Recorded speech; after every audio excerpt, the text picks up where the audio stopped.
அனைவருக்கும் வணக்கம். அடியேன் அவினாசி ஜோதிலிங்கம், மித்ரா டிவியிலிருந்து. நான் இப்பொழுது அமர்ந்திருக்கின்ற ஆலயம் கும்பாபிஷேகத்திற்கு தயார் நிலையிலே இருக்கின்ற திண்டுக்கல் மாவட்டம் எரியோடு அருகிலே புதுரோடு குஜிலியம்பாறை வட்டம் அங்கு இருக்கின்ற மகாசக்தி ஆதி குபேர வாராகி அன்னையினுடைய ஆலயத்தில் இருக்கிறோம்.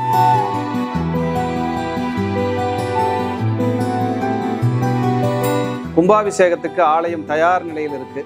பிராபவ வருடம் ஆவணி மாதம் 31ஆம் தேதி 17/9/2026 வியாழக்கிழமை குருவாரத்திலே காலை 10:45 மணி முதல் காலை 11:10 மணிக்குள் ஆலயத்தினுடைய மிக பிரம்மாண்டமான கும்பாபிஷேக விழா நடைபெற இருக்கிறது.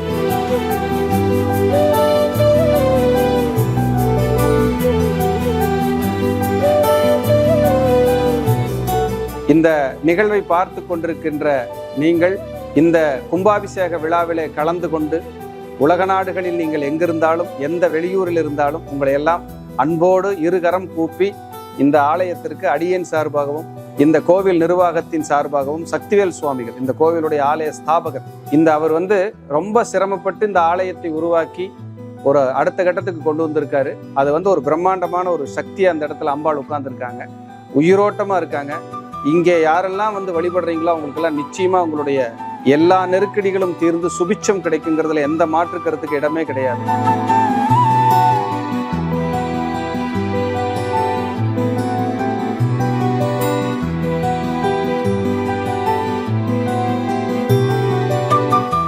அப்படிப்பட்ட ஆலயத்தில் அடியேன் அமர்ந்து பேசிக்கிட்டு இருக்கேன்.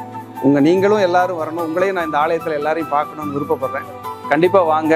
இந்த ஆலயத்திற்கு உங்களால் முடிந்த இந்த ஆலய கும்பாபிஷேக விழா மாபெரும் விழாவாக பிரம்மாண்ட விழாவாக நடைபெற இருக்கிறது. இந்த ஆலய கும்பாபிஷேக விழாவிற்காக நிதி உதவி மற்றும் பொருளுதவி நாங்கள் இந்த கோயிலில் பங்கெடுத்துக்கணும் அப்படின்னு நினைக்கிறவங்க டிஸ்கிரிப்ஷனில் இந்த ஆலயத்தினுடைய அக்கௌண்ட் நம்பர் மற்றும் வங்கியினுடைய விவரங்கள் கொடுக்கப்பட்டிருக்கு. ஆலயத்தினுடைய கோயிலுடைய அக்கௌண்ட் நம்பரே இருக்குங்க. நீங்கள் அதுக்கு தாராள நிதி உதவியும் பொருளுதவியும் செய்து உங்களுடைய பங்களிப்பையும் கொடுத்து அன்னையினுடைய பேரொருளை பெறுமாறு மீண்டும் ஒரு முறை உங்களை எல்லாம் அன்போடு நான் கேட்டுக்கொள்கிறேன். அதே போல் இந்த கும்பாபிஷேக விழா என்பது சாதாரண விஷயம் அல்ல. கோபுர தரிசனம் என்பது கோடி புண்ணியம் என்று சொல்வார்கள். குரு பார்க்க கோடி புண்ணியம், அதே போல கோபுர தரிசனம் என்பது கோடி புண்ணியம். அப்படிப்பட்ட ஒரு நல்ல நிகழ்வுக்காக உங்களை நான் அழைக்கிறேன். எல்லோரும் இந்த விழாவிலே கட்டாயம் கலந்து கொள்ள வேண்டும். இந்த ஆலய விழா நிறைய இடங்களுக்கு செல்ல இருக்கிறது, ஒளிபரப்பாக, நேரடி ஒளிபரப்பாக. அதே போல நேரடியாக நீங்கள் அனைவரும் இந்த ஆலயத்திலே பெரும் பங்களிப்பை செலுத்த வேண்டும், அன்னையினுடைய ஆசீர்வாதத்தை பெருமளவு வாங்க வேண்டும் என்பதை மீண்டும் இந்த ஆலயத்தில் அமர்ந்து அடியேன் அவினாசி ஜோதிலிங்கத்தின் சார்பாகவும் மித்ரா டிவி, மந்த்ரா டிவி, பக்தி யுகம், வாராகி ஜோதிடம் சார்பாக உங்களை எல்லாம் மீண்டும் இருகரம் கூப்பி அன்போடு அழைக்கின்றேன். அனைவரையும் நான் மிக பிரம்மாண்டமான கும்பாபிஷேக விழாவிலே சந்திக்க ஆவலாக இருக்கிறேன்.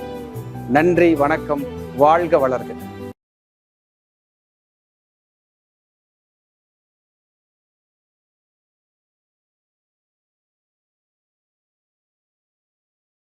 ஐயா வணக்கங்க ஐயா. வணக்கம் மணி சார். வணக்கம், எப்படி இருக்கீங்க? நலமா இருக்கேன். சிறப்புங்க ஐயா. ஐயா, இப்போ குலதெய்வம் அப்படின்னு சொல்லும்போது நீங்கள் மிகப்பெரிய விஷயம், நிறைய விஷயங்கள் பேசியிருக்கீங்க குலதெய்வத்தை பற்றி. இப்படி தான் வழிபடணும், குலதெய்வத்தை ஏன் வழிபாடு செய்யணும் அப்படிங்கிற விஷயத்த நம்ம நிறைய பேசிட்டு வந்துருக்கோம். அவங்களோட அருளை எப்படி நம்ம பெறது? குலதெய்வம் அப்படின்னாலே நான் குசியாயிருவேன். ஏன்னா எனக்கு ரொம்ப பிடிக்கும் எங்கள் குலதெய்வத்தை. ஏன்னா குலதெய்வம் தான் எங்களுக்கு பின்னாடி பக்கபலமாக நின்று எங்களை வழி நடத்துது, எங்களை வாழ வைக்குதுன்னு நான் ரொம்ப நம்புகிறேன். ஏன்னா குலதெய்வம் அப்படிங்கிறது இப்போ இங்கே போய் உடம்பு புல்லரிக்குதுங்க. குலதெய்வம்ங்கிறது ஒரு பெரிய சக்தி சார்.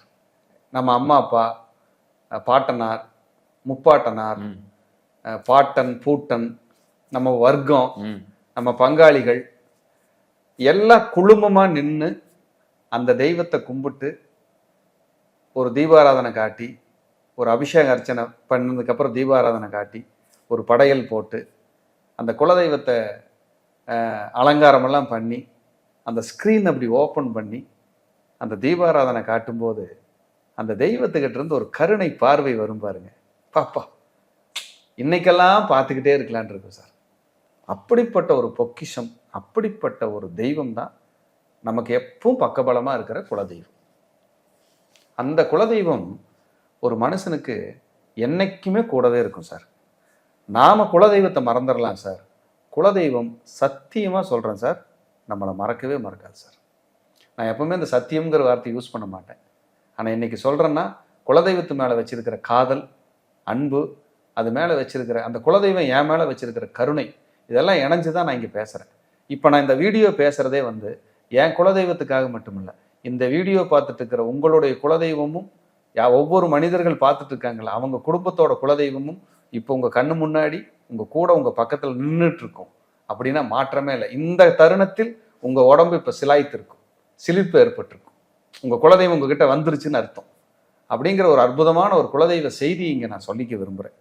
அப்படிப்பட்ட ஒரு குலதெய்வ, குலத்தை காக்கின்ற கருணையே வடிவமான, எப்பொழுது கஷ்டம் என்றாலும் கண்ணீர் விட்டு அழுது வீட்டில் புலம்பி அப்படி ஒரு மரணிக்கிற தருவாய் வரைக்கும் போனால் கூட நான் இருக்கண்டா, நீ ஏன்டா கவலைப்படுற என் மகனே மகளே அப்படின்னு தன்னை அரவணைத்து காத்து ரட்சிக்கக்கூடிய ஒரு அற்புதமான கடவுள் தான் நம்ம குலசாமி. சில சாமி குலசாமிகளுக்கெல்லாம் பார்த்தீங்கன்னா உருவமே இருக்காது சார். ஒரு சின்ன கல் சார், சின்ன பீடம், சின்ன ஒரு புடவை, சின்னதாக ஒரு கட்டை, சின்னதாக ஒரு வேலு, உள்ள கர்ப்ப கிரகம் இருக்கு, உள்ள தெய்வமே இருக்காது. இப்படி எத்தனையோ குலசாமிகள் இருக்கு. ஆத்தங்கரையோரத்தில் அதுக்கு கூட ஒரு நிழல் வீடு இருக்காது சார். ஆனால் அதை கும்பிட்றவன் கோடி கோடியாக சம்பாரிச்சு மாட மாளிகை கட்டி வாழ வைப்பான். அப்படி அதுதான் சார் குலதெய்வம். என்ன நம்பிட்ட நீ என் மகன், நீ நல்லா இருக்கிறத பார்க்கறத விட எனக்கு என்ன வேலைன்னு குலதெய்வம் கேட்கும் சார். அப்படிப்பட்ட ஒரு குலசாமி, அப்படிப்பட்ட ஒரு குலதெய்வம் ஒரு மனிதனுடைய வாழ்க்கையில் நடத்துகிற மிராக்கள் எல்லாம் ஏராளம் சார். இன்னைக்கெல்லாம் சொல்லிகிட்டே போயிட்டு இருக்கலாம். பாவம் நிறைய பேர்த்துக்கு குலதெய்வம் தெரியறதில்லை சார். எங்கள் குலதெய்வமே தெரியல சார். ஏன்னா குலதெய்வ அருள் கிடைக்கலன்னா நீங்கள் மற்றது எதையுமே அனுபவிக்க முடியாது. அப்போ குலதெய்வத்துக்கு நீங்கள் தெரிஞ்சுக்கணுன்னா என்ன பண்ணணுங்கிறத ஒரு வீடியோவை தனியாக போடுவோம். குலதெய்வம் உங்களுக்கு தெரியணும், இல்லை தெரியல அப்படின்னா நீங்கள் எப்படி கும்பிட்டா அது உங்களுக்கு வரும் அப்படிங்கிறத பற்றி ஒரு வீடியோ போடுவோம் கண்டிப்பாக. இன்னைக்கு நம்மளுடைய வீடியோ என்ன, குலதெய்வத்தை உங்கள் வீட்டிற்கு அழைக்கின்ற ரகசிய பூஜை முறைகள் என்ன, கண்டிப்பாக இதைத்தான் இன்னைக்கு பேச போகிறேன். இதை எல்லாரும் ஒரு பேப்பர் பேனை எடுத்து வச்சுக்கோங்க, நோட் பண்ணுங்க. உங்கள் உறவுகள், நண்பர்கள், உங்களுக்கு எத்தனையோ குரூப்பில் நீங்கள் இருப்பீங்க, எல்லாத்துக்கும் ஷேர் பண்ணுங்க, எல்லாரும் தெரிஞ்சுக்கிட்டோம். இதுக்கு தேவையானதை இப்போ நான் சொல்லிடுறேன். ஃபஸ்ட்டு குலதெய்வம் உங்கள் வீட்டுக்கு வரணும். குலதெய்வம் உங்களுக்கு அனுகிரகமாக பாதுகாப்பாக எப்பவுமே உங்கள் கூட இருக்கணும், உங்கள் வீட்டுக்குள்ளேயே இருக்கணும். உங்கள் குலசாமி உங்களுக்கு அனுகிரகம் பண்ணிக்கிட்டே இருக்கணும். அப்படின்னா சாதாரண ஒரு சிம்பிள் மேட்ரு பக்காவாக வேலை செய்யும், சூப்பராக வேலை செய்யும். அதை ரகசிய பூஜை முறைகள் அப்படின்னு நான் கொண்டு வந்து கொடுக்குறேன். அப்போ குலதெய்வத்தை உங்கள் வீட்டுக்கு வர வைக்கிறதுக்கு நீங்கள் ஃபஸ்ட்டு என்ன பண்ணணும்னா, ஒரு செம்பு பாத்திரம், ஒரு செம்பு, ஒரு பித்தளையிலையோ ஒரு செம்பு, ஒரு பாத்திரம், ஒரு செம்பு மாதிரி ஒன்று எடுத்துக்குங்க. எடுத்துட்டு பச்சரிசியில் மஞ்சள் கலந்து அரிசியை நிறைய கலக்கி வச்சுக்கோங்க ஒரு பாத்திரத்தில் தனியாக. அந்த அரிசியை தூக்கி அந்த செம்புக்குள்ள நிறைய நிரப்பி போட்டுடணும். ஒரு காடா மஞ்சள் துணியை மஞ்சளில் நினச்சி காய வச்சு, அதுக்கப்புறம் அந்த மஞ்சளில் வந்து அந்த மஞ்சள் துணியை வந்து அந்த செம்பில் அரிசி நிரப்பி இருப்பாங்கல்ல, அந்த செம்பில் போட்டு கட்டணும். அந்த நூல் சுற்றி கட்டிடணும். அது கட்டுறதுக்கு முன்னாடி ஒரு ரூபாய் காயினை முழுசாக ஒரு ரூபாய் காயின் எடுத்து பன்னீரில் நனைச்சு, பாலில் நனைச்சு, தண்ணீரில் கழுவிட்டு சுத்தம் பண்ணிட்டு, அந்த மஞ்சள் அரிசி வச்சிருப்பீங்கல்ல அதுக்குள்ள அந்த காயினை உள்ள வச்சிடணும். எதுக்குள்ள? அந்த இதுக்குள்ள, அந்த செம்பு மஞ்சள் அரிசி, அர்ச்சதை அரிசி, அதுக்குள்ள நீங்க கழுவி வச்ச அந்த ரூபாய் காயின், அதுதான் உங்க குலதெய்வம். எது? அந்த ரூபாய் காயின் தான் உங்க குலசாமி. அதுக்கு ஒரு பொட்டு சந்தனம் வச்சு உங்க குலதெய்வம் என்னவோ அந்த குலதெய்வமாவே நினைச்சு அதுக்கு ஒரு பேர் வச்சிருங்க. உங்க குலசாமி என்னவோ அந்த பேரை சொல்லி ஆத்மார்த்தமா வழிபட்டு அந்த மஞ்சள் உள்ள வச்சு, அந்த மஞ்சள் அரிசிக்குள்ள வச்சு, அது மேல மஞ்சள் துணி, காடா துணி, மஞ்சள்ல நனைச்சு வச்சிருப்பீங்களா, அதை வச்சு கட்டிடணும். நல்லா கட்டி பூஜை ரூம்ல, எல்லாமே இது பூஜை ரூம்ல தான் நடக்கணும், உங்க பூஜை அறையில தான் அது நடக்கணும். வச்சுட்டு அந்த செம்பு இருக்கும்ல அதுக்கு மஞ்சள், குங்குமம், பொட்டு எல்லாம் வச்சு, அதே போலங்கயா அந்த செம்புல அந்த கட்டி முடிச்சதுக்கு அப்புறம் அதெல்லாம் தயார் நிலைக்கு ஆனதுக்கு அப்புறம் வெற்றிலை பாக்கு, 2 எலுமிச்சம்பழம், அதே போல மஞ்சள் குங்குமம், ஒரு மஞ்சள் கொம்பு, நல்ல தீபாராதனை, மணி அடித்து சாமி கும்பிடுறது, இதெல்லாம் தயார்படுத்திக்கிட்டு இதை நீங்கள் ப்ராசஸ் பண்ணணும். ஒரு தேங்காய் வளை உடச்சி கூட நீங்கள் கும்பிட்டுக்கலாம். ஒரு வேப்பங்கொழுந்து கொஞ்சம், மாவிளைகள் ஒரு 5, கொழுந்து இலைகள் 5 எல்லாம் கொண்டு வந்து அந்த செம்பு கட்டை வச்சுட்டு, அந்த உங்கள் குலசாமிக்கு பிடிச்ச ஏதாவது ஒரு சக்கரை பொங்கலோ ஏதாவது ஒரு சின்ன படையலோ வச்சு வழிபாடு பண்ணி தீபாராதனை காட்டி, என் குலதெய்வமே, எங்களை காக்கின்ற குலதெய்வமே, எங்கள் இல்லத்திற்கு நீ இப்பொழுது வருகை தந்திருக்கிறாய், எங்கள் வீட்டுக்கு நீ வந்துட்ட, சந்தோஷமா நான் உங்களை வரவேற்கிறேன். எங்கள் வாழ்க்கையில் நிறைய கஷ்டம், நெருக்கடி, பொருளாதார தொந்தரவு, மன நிம்மதியின்மை, மன உளைச்சல், குடும்ப ஒற்றுமையின்மை, நோய்களால் பாதிக்கப்பட்டிருக்கிறோம், கடன் பிரச்சனையினால் பாதிக்கப்பட்டிருக்கிறோம், பித்ரு தோஷத்தால் பாதிக்கப்பட்டிருக்கிறோம், முன்னோர்கள் சாபகோபங்கள், பெண் சாபங்களால் பாதிக்கப்பட்டிருக்கிறோம். இதெல்லாம் நாங்கள் உணர்ந்தோம், தெரிஞ்சுக்கிட்டோம். இன்னைக்கு நீ எங்கள் வீட்டுக்கு வந்துட்ட.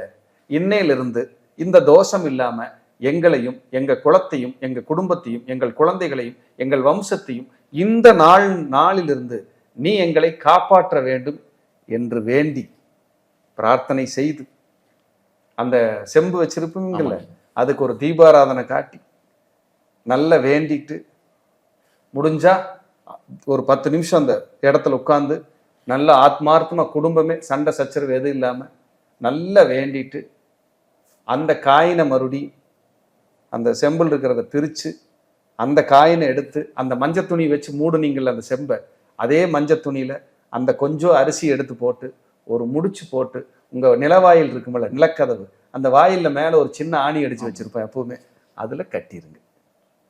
இன்னையிலிருந்து நீ என் வீட்டு வாசலுக்குள்ளே வந்துட்ட, இங்கே தான் இருக்கணும், எங்கள் வாயில் கதவுல காத்து நிற்கணும், எங்களுக்கு எப்பவும் பக்கபலமாக இருக்கணும், காப்பாற்றிக்கிட்டே இரு, எங்களை வாழ வச்சுக்கிட்டே இருன்னு சொல்லி வேண்டிட்டீங்கன்னா, அந்த அம்பாலோ அல்லது ஆண் தெய்வமோ பெண் தெய்வமோ ஏதாவது இல்லை காவல் தெய்வம் ஏதாவது ஒன்று உங்கள் வீட்டில் வந்து உட்காந்துரு சார், குடிகொண்டுரும் சார். அன்னையிலிருந்து சார் உங்கள் பிரச்சனை மெல்ல மெல்ல மெல்ல மெல்ல மெல்ல மெல்ல தீர்றதை நீங்கள் பார்க்கலாம் சார். சார் இது என்னைக்கு சார் செய்யணும்னு ஒரு கேள்வி இருக்கும்ல. இது கண்டிப்பாக ஒரு வளர்பிறை வெள்ளி, வளர்பிறை வெள்ளி, அப்படி இல்லைன்னா நிறைஞ்ச பௌர்ணமி. ஒரு வளர்பிறை வெள்ளியில, அப்படி இல்லைன்னா நிறைஞ்ச பௌர்ணமியில காலையில 4:30 to 6 பிரம்ம முகூர்த்தத்தில் இது செய்யணும் சார். ஆமா, கண்டிப்பா 5 நெய் விளக்கு போட்டுக்கணும். அந்த பூஜா ரூம்ல இந்த பரிகாரம் பண்ணும்போது 5 நெய் விளக்கு போடணும். அந்த 5 நெய் விளக்கு போடும்போது உங்களுக்கான கர்ம வினைகள் எல்லாம் தீர்ந்து, உங்க பிரச்சனைகள்லாம் தீர்ந்து மன நிம்மதி கிடைக்கும். முடிஞ்சா உங்க குலதெய்வ போட்டோ இருந்துச்சுன்னா அந்த செம்பு பக்கத்துல வச்சிருங்க, உங்க வீட்டுல போட்டோ இருந்தா. இது நீங்க செஞ்சு 6 பௌர்ணமிக்கு செஞ்சிருங்க. எப்படி? 6 பௌர்ணமிக்கு. மீதி அந்த ஒவ்வொரு பௌர்ணமிக்கு செய்யும் போது அல்லது ஒவ்வொரு வளர்பிறை வெள்ளியிலே நீங்க செய்வீங்க, மாசத்துல ஒரு வளர்பிறை வெள்ளி. அப்ப அந்த காயின், பழைய காயின் முடிஞ்சு வச்சிருப்பீங்கல்ல, அதை எடுத்துட்டு வந்து உங்களுடைய பூஜா ரூம்ல பத்திரப்படுத்தி வச்சுக்கங்க, பத்திரப்படுத்தி வச்சுக்கங்க. இப்படி ஒரு 5 பௌர்ணமியோ அல்லது 6 பௌர்ணமியோ செஞ்சீங்கன்னா 6 1 ரூபாய் காயின் சேரும், 6 1 ரூபாய் காயின் சேரும். அதையும் நல்லா முடிச்சு வச்சுக்கோங்க. அதையும் முடிச்சு, எப்பவுமே அந்த காயின் உங்க கையில் இருக்கணும், உங்க வீட்டில் இருக்கணும். உங்க கார்ல ஒன்று வச்சுக்கோங்க, உங்க தொழில் செய்யற இடத்துல ஒன்று வச்சுக்கோங்க. பாருங்க, சொல்லும் போது உடம்பு புல்லரிக்குது சார். தொழில் செய்யற இடத்துல ஒன்று வச்சுக்கோங்க. அப்புறம் உங்க வீட்டில் பீரோல, குபேர மூலையில் ஒரு பீரோல வச்சுக்கோங்க. உங்க பர்சில் எப்பவுமே வச்சுக்கோங்க. ஆனா அதை வச்சுட்டு இருக்கும்போது ரொம்ப சுத்தமா இருக்கு, சுத்தபத்தமா இருக்கு. ஏன்னா குலசாமி இல்லையா. கண்டிப்பா சிலர் நான்வெஜ் சாப்பிட்ற பழக்கம் இருக்கும், பரவாயில்ல, எப்போ சாப்பிடலாம். அது சாப்பிட்டீங்கன்னா அதை மறுபடியும் தீண்டிடாதீங்க, தொட்டுறாதீங்க.